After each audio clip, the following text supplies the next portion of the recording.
So ಇವತ್ತು ಜಿಲ್ಲಾ ಉಸ್ತುವಾರಿ ಮಂತ್ರಿ ಅವರ ಅಂದ್ರೆ ಆದೇಶ ಮೇರೆಗೆ ಅವರ ಜೊತೆ ಚರ್ಚೆ ಮಾಡಿ ಎಲ್ಲ ನಮ್ಮ ಆಡಳಿತ ಮಂಡಳಿ 13 ಜನ ಸದಸ್ಯರನ್ನ ಜೊತೆ ಚರ್ಚೆ ಮಾಡಿ ಇವತ್ತು ತಮಗೂ ಅವರಿಗೆ ಪ್ರೆಸ್ ಕಾನ್ಫರೆನ್ಸ್ ಹೇಳಿದ್ದಾರೆ. ಅಂದ್ರೆ ಅಧ್ಯಕ್ಷ ಸ್ಥಾನಕ್ಕೆ ಸನ್ಮಾನ್ಯ ಅಣ್ಣಾಸಾಹೇಬ್ ಜೊಲ್ಲೆ ಅವರು, ಉಪಾಧ್ಯಕ್ಷ ಸ್ಥಾನಕ್ಕೆ ಕಾಗವಾಡ ಶಾಸಕರ ಮಾನ್ಯ ರಾಜು ಕಾಗೆ ಅವ್ರನ್ನ ನಾಮಿನೇಷನ್ ಮಾಡಿದ್ವಿ. 2 ನಾಮಿನೇಷನ್ ಬಂದವ್ರಿ. ಅಂದ್ರೆ 2 ಅವಿರೋಧ ಆಯ್ಕೆ ಆದಂಗೆ ಅಂತೇಳಿ ಅಂದರು. 3 ಗಂಟೆಗೆ ಅದ್ರದ್ದೊಂದು ಮೀಟಿಂಗ್ ಆಗ್ತೈತಿ. ಅದಕ್ಕೆ ನಾವೆಲ್ಲ ಚುನಾವಣೆಗಿಂತ ಮುಂಚೆನೂ ಮಾಧ್ಯಮ ಸ್ನೇಹಿತರ ಮುಖಾಂತರ ಜಿಲ್ಲೆ ಜನತೆಗೆ, ರೈತರಿಗೆ, ಗ್ರಾಹಕರಿಗೆ, ನೌಕರಸ್ಥರಿಗೆ ಏನು ಭರವಸೆ ಕೊಟ್ಟಿದ್ವಿ ಅಂದ್ರೆ DCC ಬ್ಯಾಂಕ್ ನಮ್ಮದ ಗುಂಪಿನ ಅಂದ್ರೆ ನಾವು ಜೊಲ್ಲೆ ಅವ್ರು ಕೂಡ ಏನೊಂದು ಪ್ಯಾನಲ್ ಮಾಡಿದ್ದೀವಿ. ಆ ಗುಂಪಿಗೆ ಬಹುಮತ ಬರ್ತೈತಿ. ಅಧ್ಯಕ್ಷ ಉಪಾಧ್ಯಕ್ಷ ನಮ್ಮವ್ರು ಆಗ್ತಿರೋದು ಮೊದಲು ಹೇಳಿದ್ದು. ಅದೇ ಪ್ರಕಾರ ನಾವು ಅವಾಗ ಒಂದು ಮಾತು ಕೊಟ್ಟಿದ್ದು, ಅಧ್ಯಕ್ಷ ಸ್ಥಾನ ಉಪಾಧ್ಯಕ್ಷ ಸ್ಥಾನ ಎರಡೂ ನಾವು ಲಿಂಗಾಯತ ಸಮುದಾಯಕ್ಕೆ ಕೊಡ್ತಂದಿದ್ದು. ಅದರ ಪ್ರಕಾರ ನಮ್ಮ ಪ್ರಾಮಿಸ್ ನಾವು ಫುಲ್ಫಿಲ್ ಮಾಡಿದ್ದೀವಿ. ಅಂದ್ರೆ ನಾನು ತಮ್ಮ ಮುಖಾಂತರ ಇವತ್ತು ಏನು ಹೇಳ್ತೇನೆಂದ್ರೆ, ಸೊ ಮುರುಗೋಡು ಮಾಂತದ್ದನ ಆಶೀರ್ವಾದ ಬ್ಯಾಂಕಿಗೆ 100 ವರ್ಷ ಆತ್ರಿ. ಈಗ 100ನೇ ಶತಮಾನೋತ್ಸವದಾಗ ನಾವು ನಡೀತಾ ಇದ್ದೀವಿ.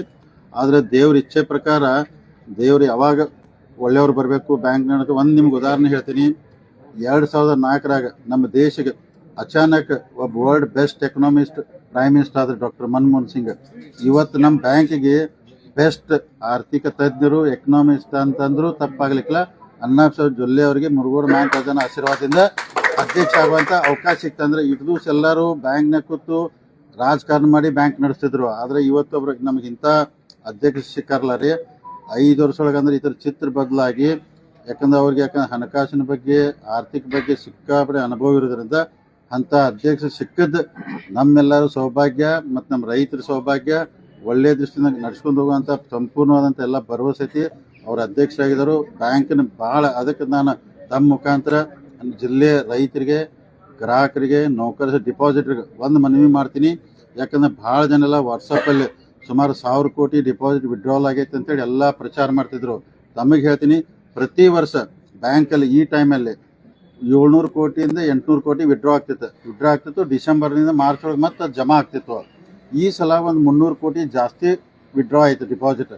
ಅದಕ್ಕೆ ಎಷ್ಟು ಅಪಪ್ರಚಾರ ಮಾಡ್ರಿ ಅಂದ್ರೆ, ಜಾರಕಿಹೊಳಿ ಕಡೆ ಬ್ಯಾಂಕ್ ಹೋಗ್ತೈತಿ, ಬ್ಯಾಂಕ್ ಮುಳುಗ್ತೈತಿ, ಅಪಪ್ರಚಾರ ಮಾಡಿ ಯಾಕಂದ್ರೆ ಪಾಪಕ್ಕೆ ತಪ್ಪು ಸಂದೇಶ ಕೊಟ್ಟು 700 800 ಆಗೋಲ್ಲ, ಒಂದು 250 ಕೋಟಿ ಹೆಚ್ಚಿಗೆ ಡಿಪಾಸಿಟ್ ವಿಡ್ರಾ ಆಯ್ತು. ಯಾಕಾಯ್ತಂದ್ರೆ ಗೋಲ್ಡ್ ರೇಟ್ ಜಾಸ್ತಿ ಆಗೋದ್ರಿಂದ ಜನ ಬ್ಯಾಂಕ್ ದುಡ್ಡು ತಗೊಂಡು ಗೋಲ್ಡಲ್ಲಿ ಇನ್ವೆಸ್ಟ್ ಮಾಡಿದ್ರು. ಅದಕ್ಕೆ ಇದೆಲ್ಲ ಸುಳ್ಳು ಐತಿ. ಅದಕ್ಕೆ ಯಾರು ಡಿಪಾಸಿಟ್ರು, ರೈತರು ಯಾರು ಅಂಜಕ್ಕೆ ಹೋಗ್ಬಾರ್ರಿ. ಬ್ಯಾಂಕ್ ಗಟ್ಟಿ ಆಗೈತಿ. ನಾಳಿದ ಅಂದ್ರೆ ನಮ್ಮ ಬೆಳಗಾವಿ ಜಿಲ್ಲಾ ಡಾಕ್ಟರ್ ಮನಮೋಹನ್ ಸಿಂಗ್, ಅಣ್ಣಾಸಾಹೇಬ್ ಜೊಲ್ಲೆ ಅವ್ರ ಕಡೆ ಬ್ಯಾಂಕ್ ಬಂದೈತಿ. ಯಾರು ಅಂಜಬೇಡ್ರಿ. ಬೆಸ್ಟ್ ಬ್ಯಾಂಕ್ ನೀಡ್ತೀವಿ. ಅಣ್ಣಾಸಾಹೇಬ್ ಜೊಲ್ಲೆ ಅವ್ರ